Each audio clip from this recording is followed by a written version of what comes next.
بعد قال الحكيم في القرآن الكريم بسم الله الرحمن الرحيم ألف لام را تلك آيات الكتاب المبين إنا أنزلناه قرآنا عربيا لعلكم تعقلون نحن نقص عليك أحسن القصص بما أوحينا إليك هذا القرآن وإن كنت من قبله لمن الغافلين إذ قال يوسف لأبيه يا أبت إني رأيت 11 كوكبا والشمس والقمر رأيتهم لي ساجدين قال يا بني لا تقصص رؤياك على إخوتك فيكيدوا لك كيدا إن الشيطان للإنسان عدو مبين وكذلك يجتبيك ربك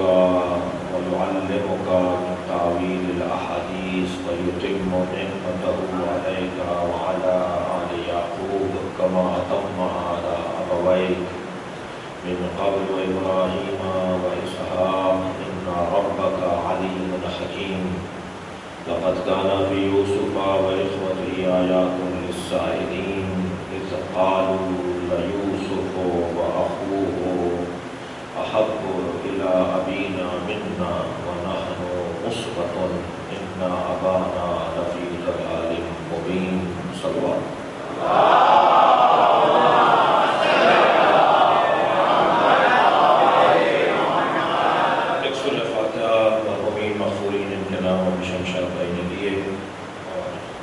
حاضرین مجلس کے مرحومین کو شامل سورۃ فاتحہ قرار دیجیے رحم اللہ ورحمہ الفاتحہ.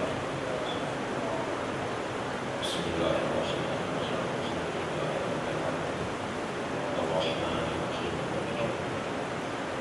إياك نعبد وإياك نستعين اهدنا الصراط المستقيم صراط الذين أنعمت عليهم غير المغضوب عليهم ولا الضالين. بسم الله الرحمن الرحيم.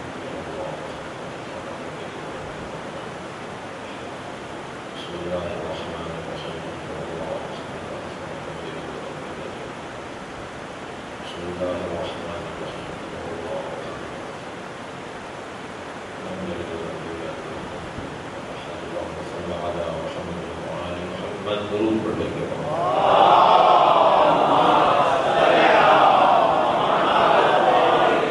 سورہ مبارکہ یوسف کی آیہ کریمہ جس کا آج انتخاب کیا ہے اس کی تلاوت سے پہلے کل جس آیت پر ہم غور کر رہے تھے اس کا حاصل بیان جو موضوع تھا وہ وقت کی تنگی کی وجہ سے رہ گیا تھا جسے آج مکمل کروں یعنی 7ویں آیت کے اوپر جو کل جو آیت گزری تھی اس کے اوپر اس کا تتمہ اس بیان کا تتمہ اور پھر آج 8ویں آیت کے اوپر غور کریں گے.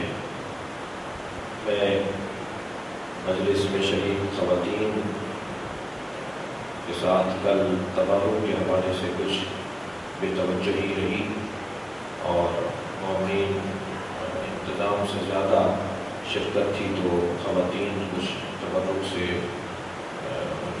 سرفراز نہیں ہو پائیں اور ان کی خدمت نہیں کی جا سکی ادارے کی طرف سے. اس کے لیے معذرت خواہ اور انشاءاللہ آج ایسا نہیں ہوگا اور آج اس میں اضافہ ہو گیا ہے. انشاءاللہ کل بھی جو شکایت آئی ہے اس کو میں معذرت چاہتا ہوں. ایک صلوات پڑھیں گے.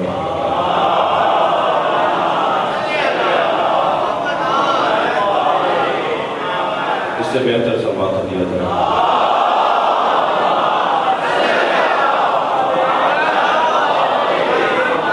سورہ مبارکہ یوسف کی 7ویں آیت تھی کہ لقد کان فی یوسف وإخوتہ آیات للسائلین. جو کل ہم نے آیت جس میں غور کیا کہ بتحقیق یوسف اور ان کے بھائیوں کے بارے میں اللہ کی جانب سے پوچھنے والوں کے لیے سوال کرنے والوں کے لیے آیات ہیں یعنی نشانیاں ہیں یعنی عبرتیں ہیں. ہم نے بیان کیا کہ حضرت یوسف کی زندگی میں کیا عبرت ہے اور کیا پیغام ہے اور کیا سبق ہے اور ان کے بھائیوں کے حوالے سے ہمارے لیے کیا پیغامات ہیں۔ بات ہوئی کہ بھائیوں نے حضرت یوسف کے ساتھ زیادتی کی اور حضرت یوسف نے آگے آیات آئی کی کہ حضرت یوسف نے اپنے بھائیوں کو معاف کر دیا اور کہا کہ آج لا تثریب الیوم، آج تمہارے اوپر کوئی بات نہیں ہے، میں نے تمہیں تم سے درگزر کیا۔ مگر یہ جو بھائی جو بعد میں معاف کیے جائیں گے، یعنی بعد میں پشیمان ہوں گے تو معاف کیے جائیں گے، تو ان بھائیوں کی زندگی میں جو پیغامات ہیں، یعنی ان کی جو مزاج تھا ان بھائیوں کا، 11 بھائیوں کا، جن میں سے 10 بھائی وہ تھے کہ جو حضرت یوسف کے بارے میں متفق تھے ان کی دشمنی اور ان کی حسادت کے حوالے سے۔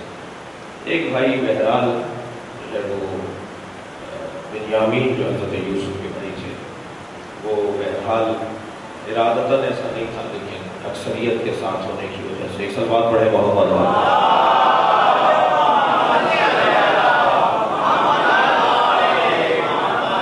ایک صلوات اور نبی علیہ۔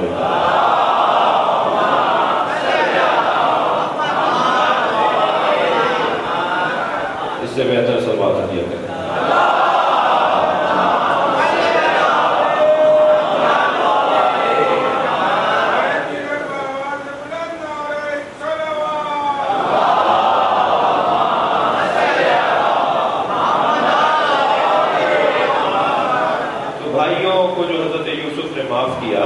اس پر کل ایک گفتگو یہاں آ کے رکی تھی کہ کسے معاف کیا جا سکتا ہے اور کسے معاف نہیں کیا جا سکتا۔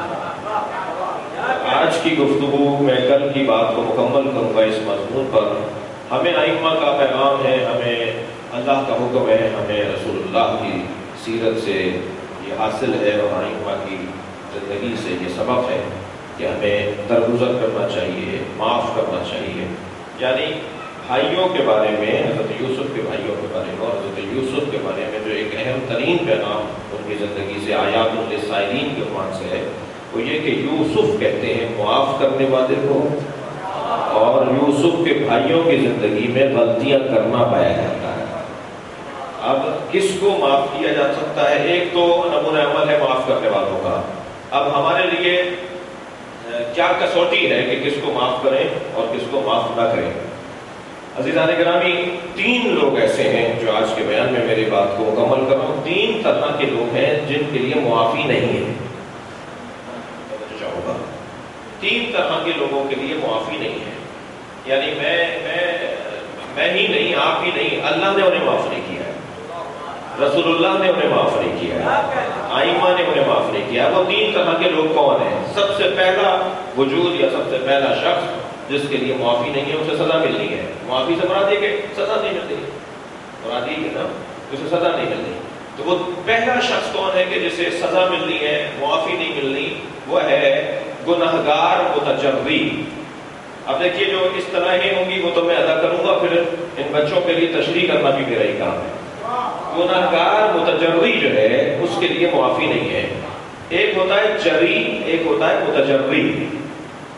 ہمارے علم کلام کی کتابوں میں، ہماری فلسفے کی کتابوں میں اور ہماری منطق کی کتابوں میں کچھ اصطلاحوں کے ذریعے سے ہمیں سمجھایا اور پڑھایا جاتا ہے۔ اصطلاحوں کو تبدیل نہیں کیا جاتا، اصطلاحوں کی تشریح کی جاتی ہے۔ متجری اور جری میں فرق ہے۔ جری بہادر کو کہتے ہیں، شجاع کو کہتے ہیں، اور ہمت اور حوصلہ رکھنے والے کو کہتے ہیں۔ متجری اسے کہتے ہیں جو ہمت اور حوصلہ، شجاعت اور بہادری کا استعمال وہاں کرے جہاں استعمال کرنا توہین ہے۔ میں دوبارہ کہتا ہوں عزیزان گرامی، مثلا دشمن کے سامنے بہادری کا مظاہرہ کرنا، اپنے بدن کا مظاہرہ کرنا، اپنی توانائیوں کا اظہار کرنا، اسے کہا جائے گا یہ شخص جری ہے۔ لیکن جس نے اسے جرأتیں عطا کی ہیں، جس نے اسے طاقتیں عطا کی ہیں، اسی کو اگر غرانے لگ جائے تو اسے متجری کہا جاتا ہے۔ صلوات پڑھیں محمد و آل۔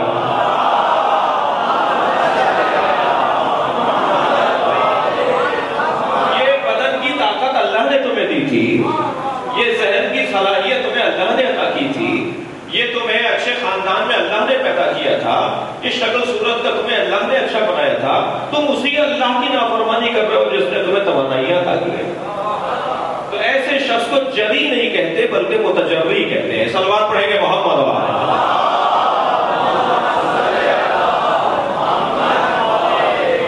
اب یہ الفاظ دیکھیے کتنا سا فرق ہے اور کتنا زمین کا آسمان اس کا مطلب بدل گیا. جری اور متجری. متجری وہ شخص جو اس پر ہی آنکھیں اٹھائے, آنکھیں دکھائے, اسی کو آنکھیں دکھائے جس نے اسے عطا کیا ہے. یعنی گناہگار شخص اور گناہ پر بھی جو اصرار کرتا ہو, دھڑلے سے کرتا ہو, چوک پہ کرتا ہو. جی کیا فرق ہے اور اہل بیت کے دشمنوں میں اور یزید دشمن اہل بیت؟ یہی موٹا سا فرق ہے. اہل بیت کے اور دشمنوں میں اور یزید جیسے اہل بیت کے دشمنوں میں ایک موٹا سا فرق یہی ہے کہ انہوں نے دشمنی کی مگر علنی دشمنی نہیں کی. سازشیں کی, لوگوں کو خریدا, کسی اور کے ذریعے سے, خود سامنے نہیں آئے. سامنے آئے تو کہا جی لکھوا کے لے آؤ. صلوات پڑھیں ذرا محمد وآلہ. آپ کی توجہات کا شکر گزار ہوں. صلوات پڑھیں محمد وآلہ.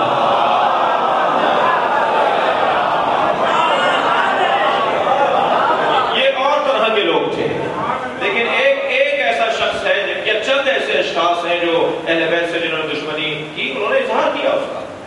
ہم مانتے نہیں ہیں کہ یہ آسمانی لوگ ہیں, ہم مانتے نہیں ہیں کہ یہ آسمان سے کوئی قرآن نازل ہوا ہے اور یہ نبی ہے اور یہ رسول ہے, ہم مانتے نہیں ہیں. جی لا يغد بنو ہاشم بالملک فلا جاء خبر ولا وحی نزل. یہ یزید کے عقیدہ تھا, اس کا نظریہ تھا کہ بنی ہاشم نے ڈھونگ رچایا ہے, کوئی آسمان سے خبر نہیں آئی ہے, کوئی وحی نہیں آئی ہے, کوئی فرشتہ نہیں اترا ہے, کوئی قرآن نازل نہیں ہوا ہے. یہ انہوں نے حکومت بنانے کے لیے اور حکومت حاصل کرنے کے لیے ایک نیا نظریہ پیش کیا ہے اور لوگ نئے نظریوں کے پیچھے قرار لگتے ہیں. اس طرح کی باتیں, یہ انکاس, تجری, کھلا ہوا مخالف. اب آپ دیکھیے جب کھلے ہوئے دشمن سامنے آ جائیں اور انہیں پذیرائی مل رہی ہو, توجہ چاہوں گا, جب کھلے ہوئے دشمن سامنے آ جائیں اور انہیں پذیرائی مل رہی ہو تو جو وارث اور مالک ہوا کرتا ہے وہ پھر گھر میں نہیں بیٹھتا. اب حسین سے نہیں پوچھا جائے گا کہ تم کربلا کیوں آئے, تم جو نہیں آئے تم بتاؤ کیوں نہیں آئے. صلوات پڑھنا محمد وآلہ.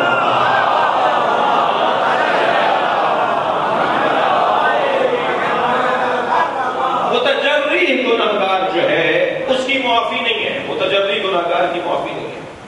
میں مثال دینے جا رہا ہوں. جنگ بدر کے اندر ایک شخص اسیر ہوا, بہت سارے لوگ مارے.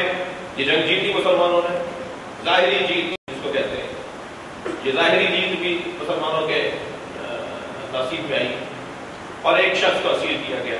بہت سارے اسیر ہوئے. ایک شخص جب اسیر بنا کے لایا گیا تو پیغمبر کے قدموں میں گر گیا, رونے لگا, بلبلانے لگا, چیخنے چلانے, مجھے معاف کر دیں, میرے چھوٹے بچے ہیں, میری زوجہ ہے, میرے اہل خانہ ہے, میں اگر مار دیا جاؤں گا, اسیر ہو جاؤں گا, ان کا کوئی سرپرست باقی نہیں رہے گا.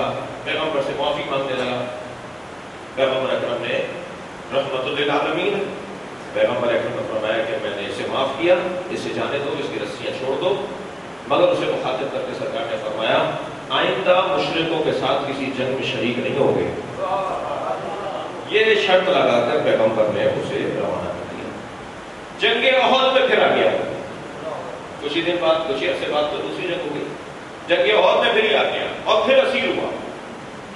اور جب اسیر بنا کر کے لایا گیا تو پھر اس نے وہی آوازیں لگائی, وہی جملے کہے کہ میرے بچے ہیں, میری بیوی ہے, مجھے معاف کر دیں.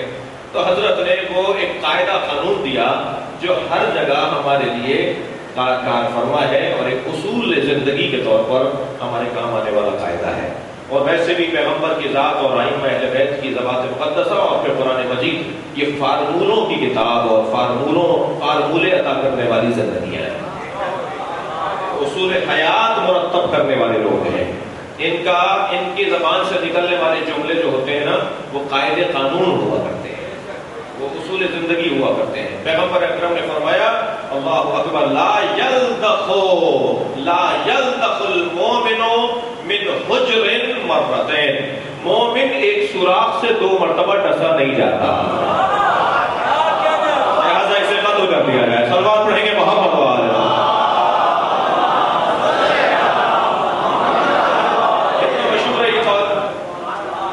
کتنی مرتبہ آپ نے سنا ہے اس فرمان کو کہ مومن ایک سوراخ سے 2 مرتبہ ڈسا نہیں جاتا.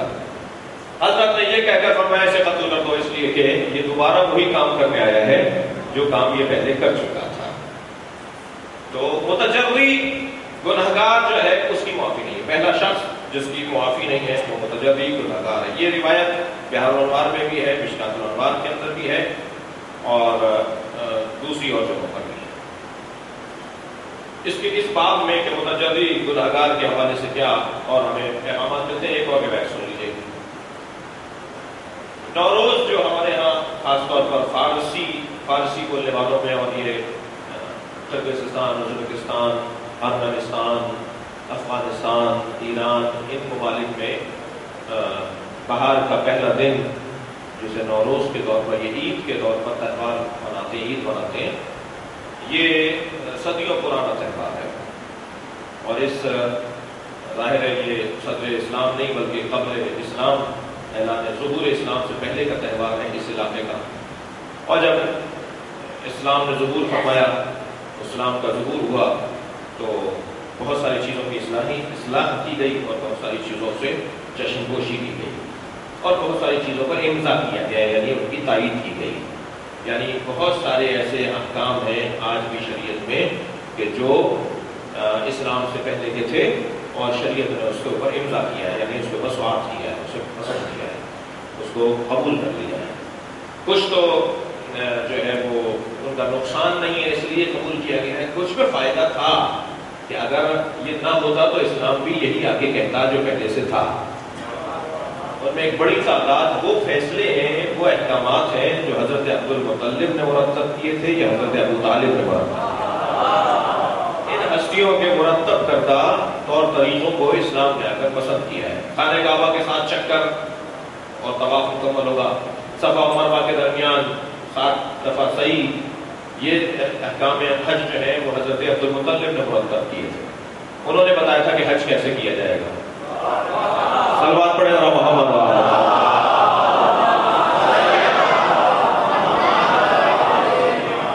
اور اسلامی تعلیمات میں اور فقہ اسلامی کے اندر بہت ساری شرعی احکامات ہیں جو حضرت ابو طالب کو مرتب کرتا ہے. حضرت ابو طالب کو مرتب کرتا ہے. گفتگو بڑا حسین ہے مگر میں اس سے گریز کر رہا ہوں کہ کون کون سے احکامات ہیں. مقسمہ کا ایک پورا باب ہے فقہ اہل بیت میں کہ اگر کوئی شخص ملزم ہو کہ اس نے کسی کو قتل کیا ہے اور وہ انکاری ہو کہ میں نے قتل نہیں کیا، تو 50 افراد علاقے کے معتبر، معظم، اچھی شہرت رکھنے والے 50 افراد اگر اس کے بارے میں قسم کھا لیں کہ اس نے قتل نہیں کیا ہے تو شریعت میں اس کا خون معاف کیا جائے گا. یہ سب سے پہلے فیصلہ حضرت ابو طالب نے کیا تھا، اور شریعت میں اسے، اسلام نے اسے شریعت کا حصہ بنا دیا. یا مثال کے طور پر حرام حلال کی تمیز، اور جس کا جو جی کا چاہا جو دل میں آیا اس نے مال کھا لیا، استعمال کر لیا، اس کی روک تھام پہلے حضرت ابو طالب نے کر رہی ہے. تو بہرحال میں اسے گریز کر رہا ہوں. تو اسی طرح نوروز بھی اسلام کی تعلیمات سے پہلے، ظہور اسلام سے پہلے کا، اور جب نبی کا دور آیا اور ائمہ کا دور آیا تو ائمہ نے اس میں جو برائیاں آ چکی تھیں انہیں ختم کروایا. اصلی چیز کی وہ مخالفت نہیں کی. نوروز کی محفلوں میں تشریف فرما بھی رہے ہیں، نوروز کی دن جو تحائف دیے گئے ہیں ان میں شریک بھی رہے ہیں. دور ہے ہارون رشید کا اور محفل سجی ہوئی ہے نوروز کی. تو میرے مولا امام موسیٰ کاظم علیہ السلام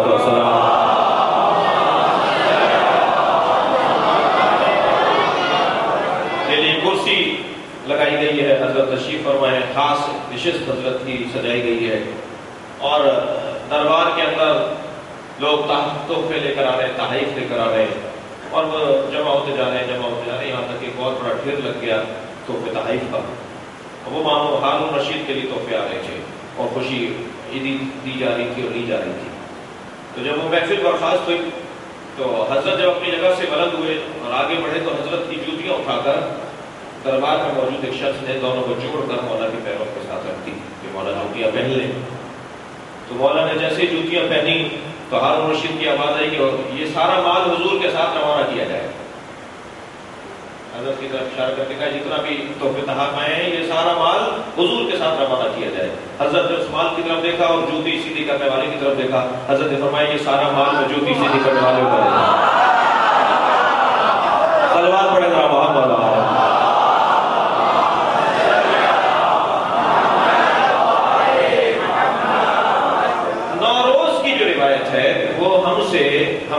تک جو پہنچی ہے آئمہ کے حوالے سے، اس کا جو راوی ہے وہ ہے معلّہ ابن خنیس، اس کا راوی ہے معلّہ ابن خنیس۔ معلّہ ابن خنیس نے اعمال نوروز کو بیان کیا ہے کہ نوروز کے دن کیا عمل انجام دینا چاہیے، نماز کتنی ہے، نئے کپڑے پہننے ہیں، گھر کو صاف ستھرا کرنا ہے، لوگوں سے ملنے ملانے جانا ہے، عزیز و اقارب سے ملنا ہے، صدقہ دینا ہے، جو جو چیزیں ہیں۔ تو معلّہ ابن خنیس جو تھے وہ معلّہ کے وہ صحابی تھے چھٹے امام کے کہ جو اظہار محبت کے حوالے سے آئمہ سے محبت کا جو اظہار فرماتے تھے اس میں حکمت کے قائل نہیں تھے۔ سمجھ ہے؟ جہاں کھڑے ہوئے وہاں بات کرنی جو شاید اس ماحول کی نہیں تھی، یعنی ہر جگہ ہر بات کر دینا، صحیح بات بھی ہو تو ہر جگہ کرنے کی نہیں ہوتی نا۔ میں جو آج کرنے جا رہا ہوں، صحیح بات بھی ہو تو ہر جگہ نہیں کی جاتی۔ معلّہ ابن خنیس ہمارے یہاں تو یہ کثرت ہے، معلّہ ابن خنیس ہمارے یہاں زیادہ ہے۔ اب تو ایسے ہی جو ہے نا وہ مائک پر تقریر کر رہے ہوتے ہیں جی، ساری دنیا سن رہی ہوتی ہے، اور وہ جو راز کی باتیں اور گہری باتیں جن کو سمجھانے کے لیے کوئی آدھا گھنٹے کا مقدمہ چاہیے ہوتا ہے، وہ بغیر مقدمہ کے ہم مائک پر بیان کر رہے ہوتے ہیں۔ جو مجلس میں بیٹھے ہوتے ہیں تو وہ تو قدرے ان کے ہاتھ میں ہوتا ہے مضمون، لیکن جو روڈ پہ گزر رہا ہوتا ہے وہ تو آدھی آدھی بات سن کے گزر رہا ہوتا ہے۔ میں ایک جگہ روایت پڑھ رہا تھا کہ حضرت امام موسیٰ کاظم علیہ السلام کو حضرت حشام ابن حکم نے دیکھا کہ امام موسیٰ کاظم الٹے ہاتھ سے کھانا کھا رہے ہیں اور سیدھے ہاتھ سے ٹیک لگا رہے ہیں۔ جب میں روایت پڑھنے لگا تو میں نے کہا بھائی خبردار جو روڈ سے گزر رہا ہے 2 منٹ کے لیے رک جائے، بات پوری سنے۔ دیکھو مولانا جو ہے وہ آئمہ کے لیے کہہ رہے تھے کہ وہ الٹے ہاتھ سے کھانا کھاتے ہیں۔ بھائی بات پوری سن لو تاکہ تمہیں میری بات سمجھ میں آ جائے۔ ایک صلوات پڑھ لیں محمد علیہ۔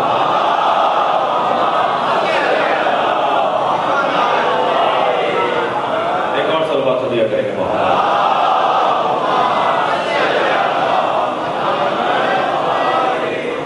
اس سے بہتر صلوات دیں۔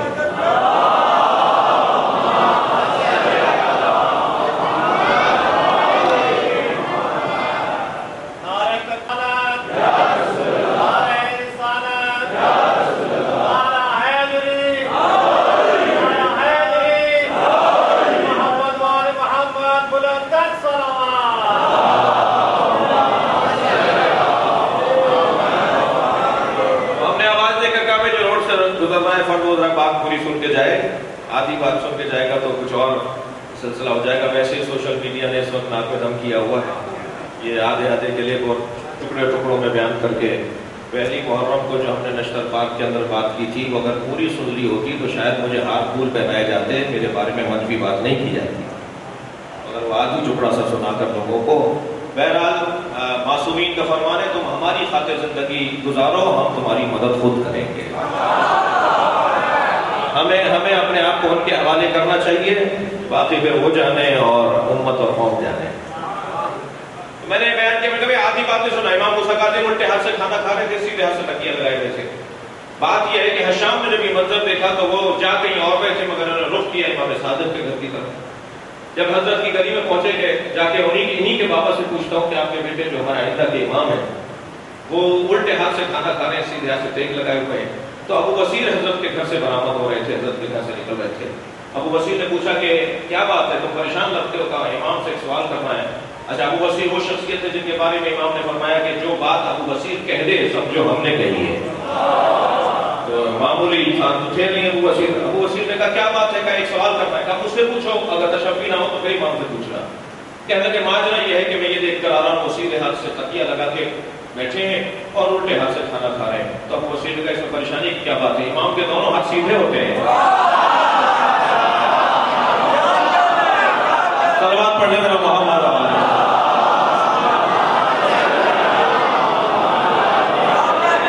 مولانا حضرت آیت اللہ جوادی احمدی نے آئمہ کے دونوں ہاتھ سیدھے ہوتے ہیں اس پر مکمل ایک بحث کی ہے تفسیر تسریم میں، اور نقل کیا ہے معصوم امام سے فرمان کلتا الیدین یمین، اہل بیت کے دونوں ہاتھ سیدھے ہوتے ہیں۔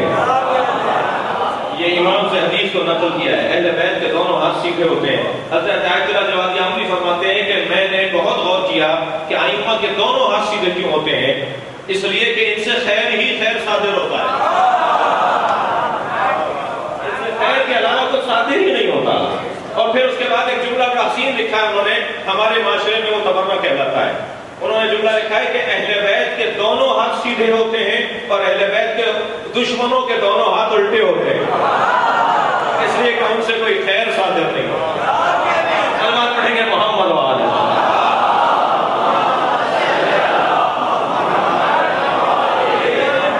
مولا ابن خنیس ان ہستیوں میں سے ایک تھے کہ جو اہل بیت کی عظمت کے باب میں جو راز کی باتیں تھیں، اسرار آل محمد تھے، انہیں بھی وہاں بیان کر دیتے تھے جہاں بیان کرتے نہیں ہوتا تھا، ورنہ بیان کرنا نہیں چاہیے۔ لہذا امام نے خط لکھا، امام نے فرمایا ہم نے سنا ہے کہ تم ہم سے متعلق کچھ باتیں اس جگہ بھی بیان کر دیتے ہو جہاں پر سننے والے اس کے اہل نہیں ہوتے، لہذا ایسا نہیں کرو۔ بالآخر کیا ہوا، مولا ابن خنیس کو اسی جرم میں کہ یہ کافر ہے، مشرک ہے، اس الزام کے تحت انہیں گرفتار کر لیا گیا۔ جس کے ہاتھ میں ان کو چھوڑنا تھا یا چھڑوایا سکتا تھا، وہ شخص جس کے ہاتھ میں اختیار تھا کہ وہ مولا ابن خنیس کو چھوڑ سکتا تھا، حضرت نے خود، اب آپ تصور کریں نا، کسی شخص کے لیے اگر معصوم امام سفارش کر رہے ہیں تو اس کا درجہ کتنا ہوگا، کیا ہوگا۔ امام نے اس شخص کو کہ جس کے ہاتھ میں تھا، داؤد ابن علی ان کا نام ہے، ان تک پیغام بھیجا کہ ہم کہہ رہے ہیں کہ اسے چھوڑ دو، اسے معاف کر دو، اسے چھوڑ دو، آئندہ یہ احتیاط کرے گا، آئندہ ایسا نہیں ہوگا۔ مگر داؤد ابن علی نے اس خط کو پڑھ کر امام کا مذاق بنایا اور امام کی فرمائش کے مطابق وہ عمل نہیں کیا اور انہیں قتل کر دیا، انہیں شہید کر دیا۔ مولا ابن خنیس شہید ہو گئے۔ جیسے ہی خبر مولا ابن خنیس کی شہادت کی امام صادق تک آئی تو امام تشریف فرما تھے اس تکلیف میں کہ ان کا ایک جانے والا ایسے مارا گیا ہے، حضرت کھڑے ہو گئے اور حضرت نے فرمایا الساعة الساعة الساعة الساعة کا جملہ امام نے اپنے جلال میں فرمایا کہ ابھی عذاب آئے، ابھی عذاب آئے، اور جیسے ہی حضرت نے فرمایا الساعة الساعة عذاب ابھی عذاب آئے، جیسے ہی حضرت نے یہ دو مرتبہ کہا، داؤد ابن علی کے گھر سے رونے کی آوازیں بلند ہو گئی، بیٹھے بیٹھے اس کا دم گھٹ گیا۔ معاف ہونے والے لوگ نہیں ہیں۔ صلوات پڑھیں محمد والے، صلوات پڑھیں گے محمد والے۔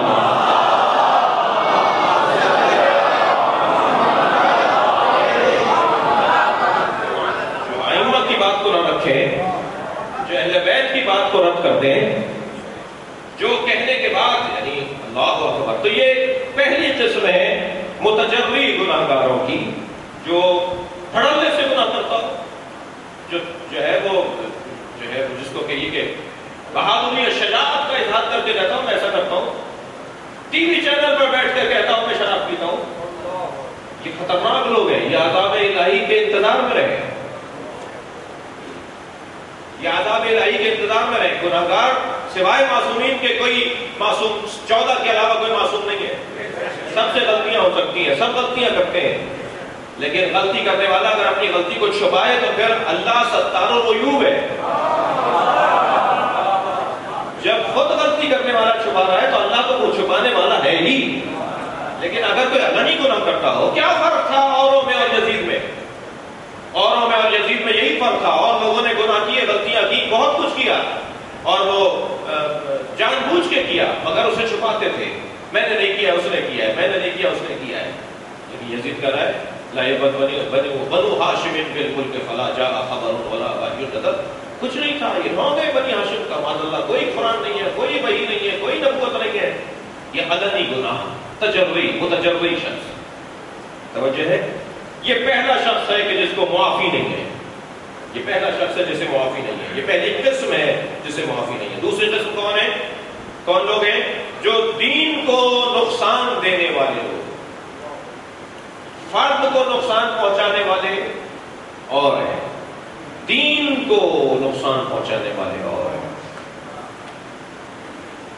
ایک صاحب کہنے لگے مولا کائنات نہج البلاغہ کے اندر ایک خطبہ ہے مولا سے منسوب کہ مولا نے تاریخ اسلام کی معروف شخصیات پر منفی تبصرہ فرمایا ہے، خطبہ شقشقیہ، شاعر شان علی بن ابی طالب نہیں ہے، کہ علی بن ابی طالب کسی شخصیت کے اوپر تبصرہ کریں۔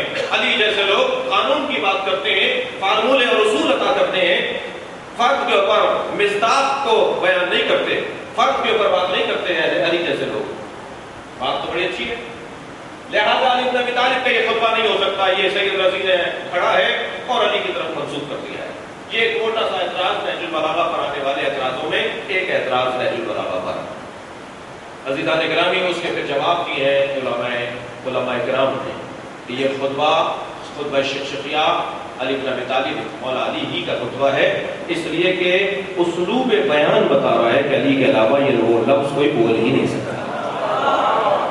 صاحبان ادب تشریف فرما ہے، مصرع پکار کے بتائے گا کہ یہ جوش کا مصرع ہے، شعر پکار کے بتائے گا کہ یہ غالب کا ہے۔ ہمارے بعض جوان علامہ اقبال کی طرف منسوب کر کے بعض اشعار کو سوشل میڈیا پہ چلا رہے ہیں۔ اہل بیت کو کسی اقبال کی ضرورت نہیں ہے، اقبال کے ذریعے اہل بیت اقبال نہیں پائیں گے۔ صلوات پڑھیں محمد و آل محمد۔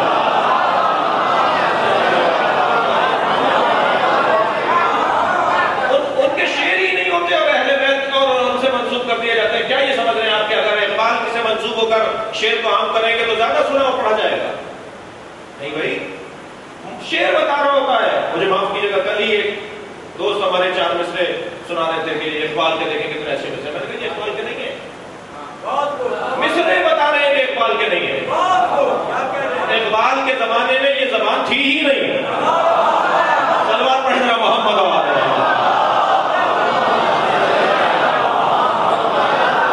علامہ اقبال نے بہت کچھ کہا ہے اہل بیت کے لیے، جو کہا ہے وہی بیان کیجیے، وہی بیان کیجیے۔ تو عزیزان گرامی، مولا کا کلام پکار کر بتا رہا ہے کہ علی کا کلام، الفاظ بتائیں گے، اسلوب بیان بتائے گا کہ یہ علی کے علاوہ کوئی بول نہیں سکتا۔ ایک جواب یہ والا جو میں جواب دے رہا ہوں، یہ سنی عالم نے ہی سنی علماء کو جواب دیا ہے۔ یہ والا جواب ہمارا نہیں ہے، یعنی ہمارے سنی عالم دین بھائی کا بزرگ کا جواب ہے، جنہوں نے جواب اعتراض کرنے والوں کو کلام بتا رہا ہے کہ علی کا کلام۔ دوسرا جواب یہ ہے جو نفسی جواب ہے، اور میں آگے بڑھ رہا ہوں، اپنے بیان کو آگے بڑھا رہا ہوں، کہ شایان شان علی بن ابی طالب نہیں ہے کہ وہ کسی پر منفی تبصرہ کریں، شایان شان پروردگار ہے کہ ابو لہب پر پورا سورہ اتار دو۔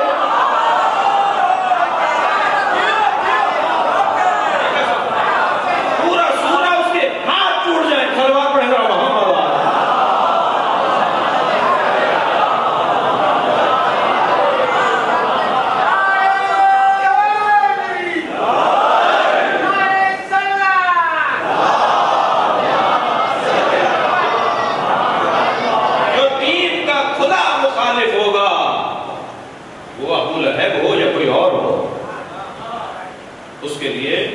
معافی نہیں ہے۔ بہت محتاط گزرنا چاہوں گا، ہمیں تو فرما رہے ہیں کہ سلام کا جواب دو، سلام کرنا مستحب ہے، جواب دینا واجب ہے، اور جو مستحب ہے اس کے 69 درجہ ثواب ہے، اور جو واجب ہے اس کا 1 درجہ ثواب ہے۔ ہمیں تو کہا جاتا ہے سلام کا جواب دو، اور اگر معصوم کسی کے سلام کا جواب نہ دیں تو پھر قاعدہ یہ ہوگا کہ جو معصوم کر رہے ہیں وہی صحیح ہے۔ عزیزان گرامی، میں صرف اشارہ عرض کروں گا، دین کو جو ضرر پہنچائے اس کے لیے معافی نہیں ہے۔ میں دست گزارش کر رہا ہوں انتہائی محترم سننے والوں سے، اس وقت پاکستان میں علمی فقدان کا ہم سامنا کر رہے ہیں۔ پاکستان میں اس وقت علمی فقدان کا سامنا ہے۔ بزرگوں اور شخصیات کی کمی نہیں ہے، علماء کرام کی کمی نہیں ہے، پڑھے لکھے لوگوں کی کمی نہیں ہے، مگر پھر بھی فقدان علمی بھرپور ہے۔ اور فقدان علمی کا عالم یہ ہے کہ ممبر پر بیٹھ کر میں وہ بات کر جاتا ہوں جو بات علم سے بھی خالی ہوتی ہے، منطق سے بھی خالی ہوتی ہے، سماجی قانون و ضابطے کے خلاف بھی ہوتی ہے۔ یعنی مجھے کیا بات کرنی چاہیے اور کیا بات نہیں کرنی چاہیے اس کا بھی میں خیال نہیں کر پاتا۔ علمی فقدان، تفسیر کون سا صیغہ ہے، تعویل کون سا صیغہ ہے۔ میں تفسیر قرآن بیان کرنے بیٹھا ہوں، مجھے تعویل کا پتہ ہے کہ لفظ تعویل کون سے خاندان کا لفظ ہے؟ میں تفسیر قرآن بیان کرنے بیٹھا ہوں، مجھے معلوم ہے کہ تفسیر کون سے خاندان کا لفظ ہے، پھر مجھے پتا ہے کہ تفسیر کی قسمیں کتنی ہیں، مگر میں تفسیر قرآن، یہ فقدان علمی ہے معاشرے کے اندر. ہمارے یہاں پورے پاکستان میں پہلے عشرے کے اندر، خفا نہیں ہوئیے گا مجھ سے آپ، پہلے عشرے میں 10,000 مجلسیں 2010 کے ریکارڈ کے مطابق، 2009-10 کے ریکارڈ کے مطابق 10,000 مجلسیں ڈیلی رجسٹرڈ ہیں آپ کی پورے پاکستان میں. ڈیلی 10,000 مجلسیں. 10 لوگ نہیں ہیں آپ کے پاس جو مدرسے کے پڑھے ہوئے ہوں، جن کی علمی بنیادیں مضبوط ہوں اور وہ ممبر پر بیٹھے تو ہلکی بات نہ ہو ان سے. 10 لوگ نہیں ہیں آپ کے پاس. فقدان علمی ہے آپ کے پاس. آپ کے پاس علمی طور پر فقدان پایا جاتا ہے. مجلس تو ہوگی. اگر آپ کے پاس پڑھے لکھے لوگوں کی تعداد کم ہے، کیا مطلب ہے مجلسیں نہ ہو؟ مجلس تو ہوگی. ہمارے بچپن میں تحت اللفظ کی مجلسیں ہوتی تھی. ہم نے سال ہائے سال انیس دورہ نسیم امروہی اللہ محمد کو سنا قصر فیض حسینی کے اندر، جو شہزاد تشریف فرمائے کے بزرگ وہاں ہوتے تھے، یہ خود بھی وہیں کے ہیں. تحت اللفظ پڑھا جاتا تھا، مجلس کو مکمل کیا جاتا تھا. اور آج کیفیت تحت اللفظ تو سماعت نہیں رہی اس کی. ان میں سنو، ابھی میرے بھائی، میرے بزرگ بھائی، میرے بڑے بھائی مرثیہ پڑھے تو سماعت نہیں رہی جو ہے وہ ادبی جملوں کے سننے کی. فقدان علمی ہے، ممبر کے اوپر آپ کے پاس لوگ نہیں ہیں. لہذا جب کل میں نے ایک جملہ کہا تھا، 2 چیزیں جان لیوا ہیں. ایک چیز جان لیوا ہے، ایک چیز ایمان لیوا ہے. ایک چیز جان لیوا ہے، ایک چیز ایمان لیوا ہے. سیلف اسٹڈی اور سیلف میڈیسن. سیلف میڈیسن جو ہے، خود سے دوا علاج معالجہ کرنا، یہ جان لیوا ہے. اور خود مطالعہ کر کے ممبر پہ بیٹھ جانا، یہ ایمان لیوا ہے. بغیر اس کا صلوات پڑھنا محمد والا خطرناک ہے. ادھر مجبوری ہے ہماری، ادھر ہماری مجبوری، ہمارے پاس لوگ نہیں ہے. ادھر یہ مشکل ترین مسئلہ ہے، ایمان لیوا مراحل سے گزر رہے ہیں. عزیزان گرامی ذرا غور فرمائیں گے، دین کو نقصان پہنچانے والے کے لیے کوئی معافی نہیں ہے. دین نقصان پہنچانے والے کے لیے کوئی معافی نہیں ہے. کیا دین کا مذاق بنانے والوں پر پہلے عذاب نہیں آیا جو اب عذاب کا انکار کیا ہے؟ دین کو نقصان پہنچانے والوں پر ماضی میں عذاب آیا یا نہیں آیا؟ یہ ابو لہب کون ہے؟ اس کی بیوی کون تھی؟ یہ مذاق بنانے والے لوگ، توہین کرنے والے لوگ، دین کی تصویر بگاڑنے والے لوگ. اور آگے جائیے، ان ناموں میں بہت بڑا نام ہے. 2 لوگوں کو اللہ معاف نہیں کرتا دین کے حوالے سے. ایک عقیدہ توحید کا مذاق بنانے والوں کو، ایک عقیدہ ولایت علی کا مذاق بنانے والوں دونوں کی بخشش نہیں ہے. فوراً عذاب الہی آئے گا. اللہ کا مذاق بنانے والوں پر بھی عذاب آتا ہے، اور علی کی ولایت کا انکار اور تمسخر اڑانے والوں پر بھی عذاب آتا ہے. آپ نے دیکھا نہیں کہ حارث بن نعمان فہری نے مولا علی کی ولایت ہی کا تو انکار کیا تھا نا، اور بڑے دھڑلے سے کیا تھا کہ یہ اگر آپ نے علی کا اعلان ولایت اپنی طرف سے کیا ہے تو پھر میں ماننے کو تیار ہوں کہ بھائی نے بھائی کو بڑا بنا دیا. لیکن اگر اللہ کی طرف سے آپ نے کہا ہے کہ علی تمہارا مولا ہے، پھر اللہ ہی سے کہیے کہ پتھر نازل ہو اور وہ مجھے مار کر چلا جائے. آپ دیکھا مخالف علی، دشمن ولایت علی ایک لمحے کے لیے بھی زندہ نہیں رہا. آسمان سے پتھر نازل ہوا، اور سب نے نہیں، قرآن نے لکھا ہے سأل سائل بعذاب باطل، ایک شخص نے عذاب مانگا تھا اور عذاب آیا.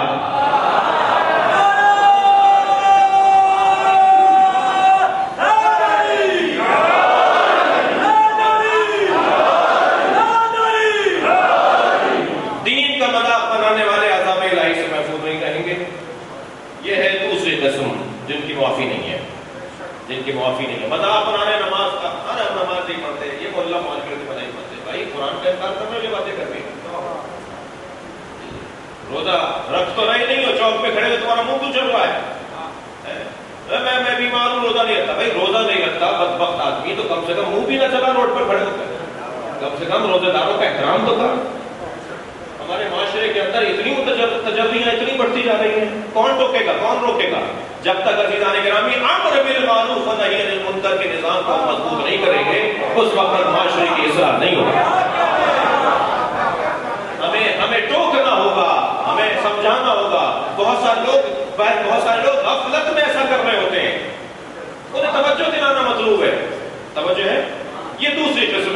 معافی نہیں ہے۔ تیسری قسم کون ہے؟ تیسری قسم وہ ہے جو دوسروں کو ذلیل کرتا ہو، جو